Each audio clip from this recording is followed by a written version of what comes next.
Okay, for cold break, boys, you take one step back. Don't throw any punches around the back of the head. Protect yourselves at all times. Touch gloves. Good luck, lads. Well, we know that Tete is a terrific technical boxer and also that he's got power, but he's not been in the ring competitively since October last year. In that time, Casimero has had 3 knockout victories. His last 4 wins have all come by stoppage. He is a banger, and he is most definitely here thinking and believing that he can defeat this brilliant South African. Well, the obvious tactic is to get inside that beautiful long jab there of Tete, which is achievable, but the problem is then you have that uppercut to worry about. When we've seen that, how effective that can be in the past. He takes a little half a step back, Tete, and then whips that uppercut right through the middle. Tete had 1 win, which came in 11 seconds, the quickest ever in a world title fight. Well, it's not, I suspect that might never be broken. Casimero, who'll be known to British fans as the man who stopped Charlie Edwards in September 3 years ago in an IBF flyweight title defence. He won this interim title in February against Ricardo Espinosa and then defended it in August against Cesar Ramirez. Both those came by way of stoppage. Oh, he's a quality operator, and if you allow him forward momentum and he gets it on his side, then he's a really hard man to deter. He really is. So for Tete, it's just keeping him in his place all the time, pivoting on that front foot, whipping that jab out, not shortening the gap. Tete, tremendous athlete, stands 5'9" and only weighed 8 stone 4 at the weigh-in. Comfortably made the 8'6" limit. That's the crazy part of it. How he makes the weight relatively comfortable. It's never comfortable making any weight, but he doesn't look as drawn as you see other fighters, and that's one of life's mysteries, John. He wants the brilliant Japanese fighter Naoya Inoue, who beat Nonito Donaire in that terrific fight. What was it, 3 weeks ago? Oh, great fight. Great fight, wasn't it? And it could have been Tete in the final had he been able to beat Donaire, but he pulled out of that Super Series with a shoulder injury. It was the right arm, the right shoulder, and that sort of an injury, it's kind of psychological. He's got to trust himself to be able to throw it. Yeah, of course you have, because that, again, that right hand, which is the jab hand, of course, of Tete, is his most important weapon.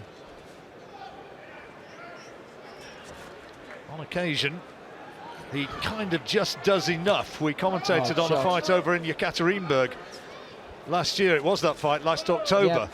And that was that sort of fight, wasn't it? He won by about a 4 or 5 point margin, but he never really took any risks at all. No, he can coast the fight, can't he? So he can stick in second gear, just pick you off and be happy with that.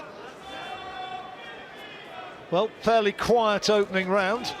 Bell just coming up as Casimero tries to launch that right hand and just whips it through thin air. Seconds out, round 2.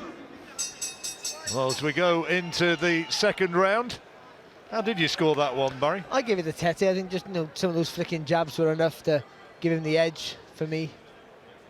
Casimero didn't really do enough, if anything, to be fair.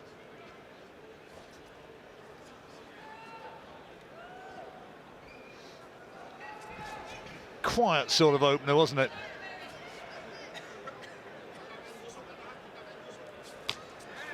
Test will come when Casimero lands one of those big punches, or when he fully commits to an attack. He's jumped into a few attacks, but I don't think he's been fully committed. And when he does that, if he can be effective, or if Tete can read it, and as we said earlier, whip that uppercut on the target. Casimero promoted by the legendary Manny Pacquiao.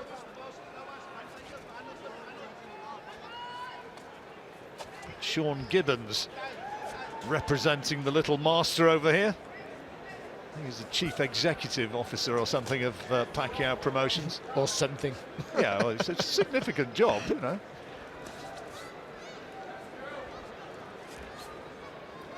He introduced himself to me as that, and also as the president, so I'm not sure which it was.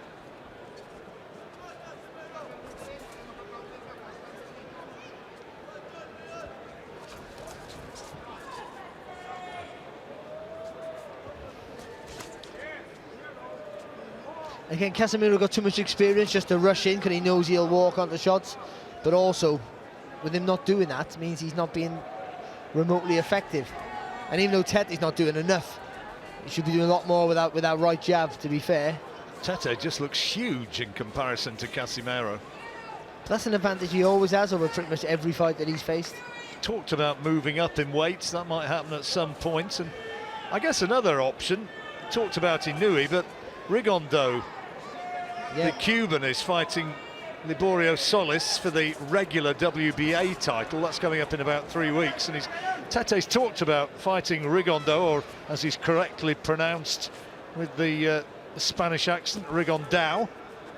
And look, two absolute geniuses, but it could also be a stinker of a fight, because they might just both be looking at each other. Could be a chess match, daring couldn't it? each other to make the first move, yeah. Which this is a little bit at the moment. Yeah, it is. You know, and again, Casimero's trying to attack, but short little right hand there. I thought it was half a head as well.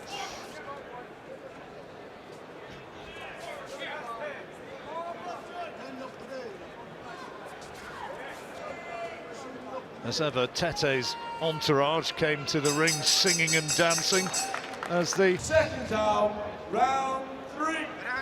2 rounds gone. How have you scored them both? Yeah, I give them both to Tete, but you know, he's only barely doing enough, John. I just think. Well, it's what we said, isn't it? I mean, this is what he did against Mikhail Aloyan when he fought over in Yekaterinburg in Russia last October. Well, obviously, that's better there for Casimero. Doubling up on the jab. Well, I guess he thinks, you know, it's your move to close the gap, not mine. I'm the taller fighter with the longer reach. I want to keep it long. You gotta try and bring it to me.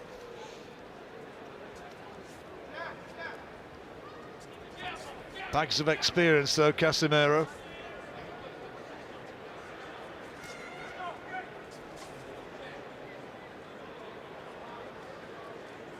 Got a record of 5 wins and 2 defeats in world title fights. Tete 5-1. He's won his last 12 since September 2012.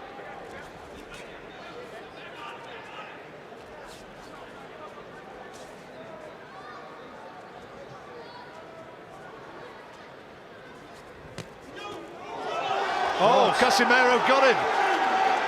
He's got him with a butt now. He's given hits. He's got him with a body shot, was it? No, it was on the chin. It was a short right hook to the chin. And he's in trouble. He's all over the place. He's in real trouble. Tete's in a lot of trouble. And the referee wants to look at him. He's allowing it to continue. But can Casimero take him out here? It happened so quickly. And he's still got a long way to go in this round. There's 1 minute 20 seconds. And Tete still looks unsteady. He's got to buy some time here and make Casimero miss. Casimero needs to pick his punches, and he can't find the clean shot, and he falls down. Tete, I don't think there was a punch which put him down. He just collapsed to the canvas. He's not recovered from the first shot. He's not recovered from the first knockdown. I'm sure of it.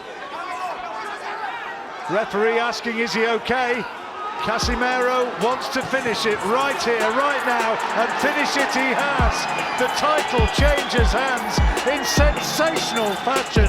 Therefore, your winner by way of technical knockout and new WBO Bantamweight Champion of the World, Casimero.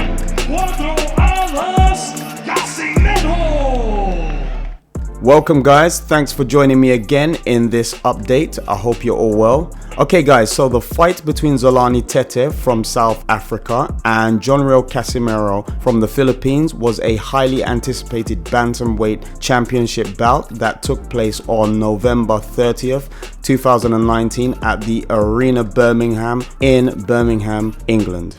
Tete's WBO World Bantamweight title was on the line as he was the current champion. At the time of the fight, Tete was known for his technical ability, height, reach, possessed an impressive jab, and he had a record of 28 wins and 3 losses. Casimero was almost the opposite, an unorthodox boxer, extremely unpredictable and aggressive, but had a reputation for knocking out his opponents. Casimero was the interim WBO Bantamweight champion. So guys, in the end, Casimero managed to get a random and, from the events playing out in the fight, an unforeseeable TKO victory, using his aggressive attributes and speed to close the distance. Now guys, as we've seen vulnerabilities with Naoya Inoue, is it conceivable that a Casimero fight might unearth more of those vulnerabilities? Or is the skill, speed and power of the monster just far too much for RIEL Casimero to deal with? We know that they are both in the same weight category and they both have countries behind him. Like always, let me know what you guys think down below in the comments. Anyway guys, that's all for now. I really hope you've enjoyed watching the video. Please remember to smash the like button if you have enjoyed watching this particular update. Remember to leave a comment within the comment section if you want to add anything about RIEL Casimero. So until my next one, peace out.